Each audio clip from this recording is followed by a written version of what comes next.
कि पंचशील नगर स्थित स्वामी आत्मानंद स्कूल के सामने आरटी एडमिशन और सीटों की संख्या में कमी को लेकर आज मंडल कांग्रेस कमेटी के अध्यक्ष सहित कार्यकर्ताओं ने जोरदार प्रदर्शन किया।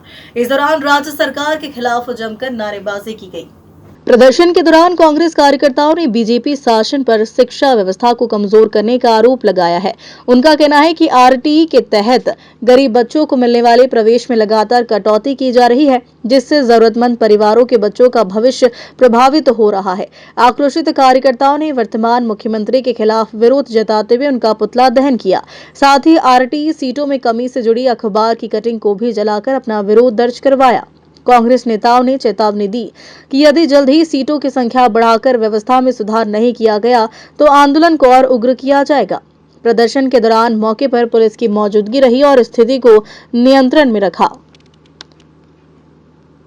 पेपर जलाया गया है, क्या पेपर था और क्या वजह थी इसकी? ये पेपर जलाया गया है बीजेपी की जो राज्य शासन की सरकार है, जो गरीब निर्धन परिवार के बच्चों का आरटीई के तहत जो एडमिशन होता था बच्चों का, उनको पूरी तरीके से बंद कर दिया गया है और उसमें कुछ कटौती भी किया गया है, जिसके खिलाफ हम लोग आज एक दिवसीय धरना देकर सीएम का पुतला दहन कर रहे हैं। आज राज्य शासन बीजेपी की बच्चों का स्कूल का पढ़ाई से लोगों को वंचित कर रहा है और उनको शराब और अफीम के नशे में आज उनको चूर कर दिया जा रहा है। आज देखो शराब इतने ज़्यादा तादाद में यहाँ पे पिलाया जा रहा है, हर जगह शराब की दुकानें खोली जा रही है।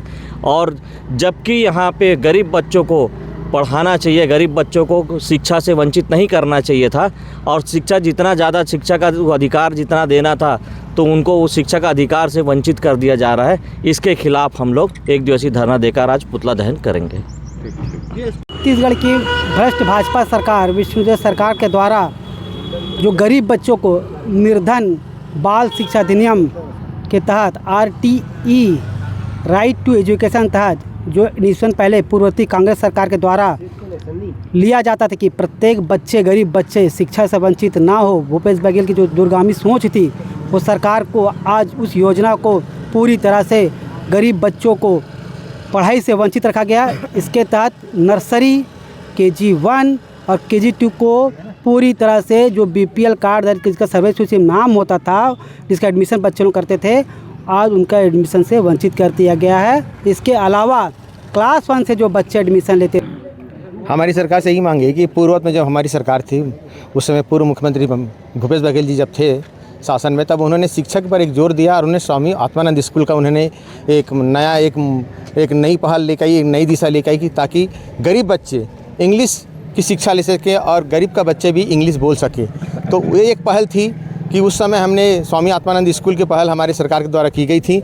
लेकिन ये जो अभी वर्तमान की जो सरकार है, जो आरटी के तहत जो बच्चों का जो एडमिशन जो होता है, जिससे जो गरीब बच्चे होते हैं, गरीब परिवार के जो बच्चे जो पढ़ लेते हैं, उनके पर जो कैंची चलाई गई है, इसका हम घोर निंदा करते हैं, विरोध करते हैं। आज उसी विरोध के प्रदर्शन के लिए हम सब यहाँ आज शाला प्रांगण के सामने खड़े हैं, उसको विरोध जता रहे हैं कि ये जो बच्चे हैं, ये बच्चों का अगर एडमिशन अगर आरटीई के तहत नहीं होगा तो ये बच्चे कहाँ पढ़ाई करेंगे।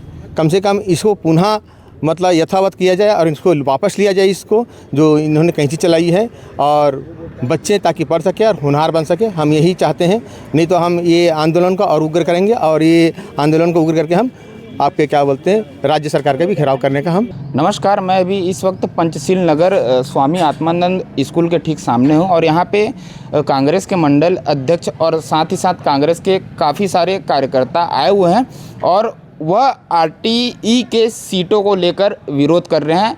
मैंने आपको बताया कि आरटीई की सीटें पिछले वर्ष ज़्यादा थी, इस वर्ष काफ़ी कम हो गई है, जिनसे जितने भी कांग्रेस के कार्यकर्ता थे इनमें आक्रोश का माहौल है और यही आक्रोश के चलते वो आज स्वामी आत्मानंद स्कूल के ठीक सामने धरना प्रदर्शन दे रहे हैं और माननीय हमारे मुख्यमंत्री विष्णुदेव साय जी का पुतला दहन कर रहे हैं। और मंडल ब्लॉक अध्यक्ष भी है और यहाँ आज कांग्रेस के सभी कार्यकर्ता पुतला दहन करने आए हैं। और किस मुद्दे को लेकर यहाँ पुतला दहन हो रहा है, आइए इन्हीं से जानते हैं। मैं विनोद कुमार, मंडल कांग्रेस कमेटी अध्यक्ष चरोदा की तत्वाधान में ब्लॉक कांग्रेस कमेटी के सम्मानित अध्यक्ष हमारे श्रीकांत वर्मा जी, जिला कांग्रेस कमेटी के सम्मानित अध्यक्ष बड़े भैया राकेश ठाकुर जी, प्रदेश कांग्रेस कमेटी अध्यक्ष माननीय दीपक भैया जी, पूर्व मुख्यमंत्री भूपेश बघेल जी, इनके निर्देश अनुसार इनके सानिध्य में यह एक कार्यक्रम अल्प समय में किया गया।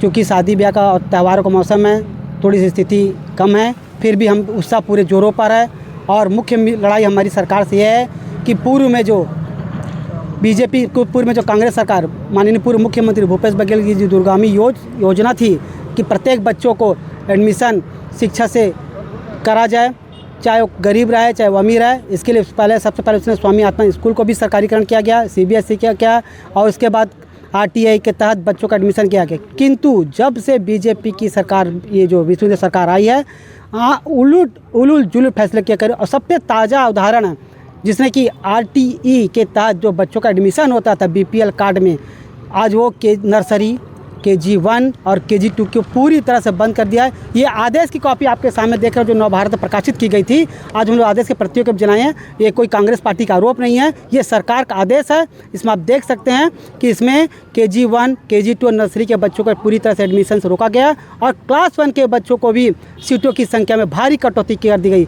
पूर्व में जो 4000 सीटें थी वो 2000 करके अभी इस बार तो 1425 सीटों का हो रहा है, बताइए। और अभी इसमें एडमिशन के लिए 1425 के लिए 2000 से 2500 ज़्यादा एडमिशन आ गए। आप ये बताइए ये सरकार कैसी चलकर निकम्मी सरकार है जो गरीब बच्चों को शिक्षा से वंचित किया जा रहा है, जिसका विरोध आज हम पुतला दहन और धरना प्रदर्शन के माध्यम से कर रहे हैं। और ये लड़ाई आगे भी आप कांग्रेस कमेटी के निर्देश अनुसार आज ये लड़ाई स्कूल छोटे स्तर पर हुई, आज जिला ब्लॉक और प्रत्येक गांव स्तर पर लड़ाई लड़ी जाएगी और प्रत्येक बच्चों को इसका जो RTI के तहत जो एडमिशन होता था उसको हक दिला के रहेंगे। कांग्रेस पार्टी का ये वादा है और ये योजना पर हम कांग्रेस पार्टी चल रहे हैं। जो सीटें हैं इतनी कम कर दी गई है कि बच्चों का एडमिशन लेना भी मुश्किल हो गया है। ऐसी ही अच्छी खबरों के लिए जुड़े रहिए ग्लोबल इंडिया के साथ।